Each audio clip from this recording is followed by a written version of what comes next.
କାଣା ଆପଣ ମାନେ सीएम किसान ऑनलाइन करिछन हेले तार स्टेटसटा आपण जानि नै आसुन आमे जन्मा सीएम किसान रो स्टेटस केनतार चेक करमा जे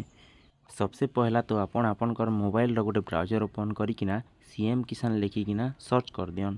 सर्च कला परे एंता इंटरफेस टे खुली जिवा तार परे पहला लिंक रे आमे क्लिक कर दमा तार परे एंता इंटरफेस टे खुली जिवा तार परे आमे तलके टिके स्क्रॉल करमा तार परे आमे स्क्रॉल करला परे देखि पारथिबा इने रजिस्टर नाउ भी अच्छे check status E KYC status तीनटा ऑप्शन देछे आमे चेक स्टेटस ऊपर क्लिक कर दमा तार परे गोटे एंता इंटरफेस खुली जिवा देखि पारथिबे चेक योर स्टेटस लिखिछे इने आपण आधार नंबर किंबा टोकन नंबर देकिना आपनकर सर्च करि पारबे स्टेटसटा देखि पारबे। तो मुई मोर आधार नंबर के इना फिलअप कर दोछे आधार नंबर हो कि टोकन नंबर फिलअप कर सारला परे शो ऊपर क्लिक कर दमा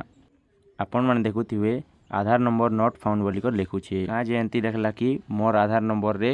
सीएम किसान केबे अप्लाई नै करा है सेति लागि नॉट फाउंड लिखुछे जिन माने सीएम किसान अप्लाई करिथिबे ताकरटा ऑटोमेटिक स्टेटसटा बताबा।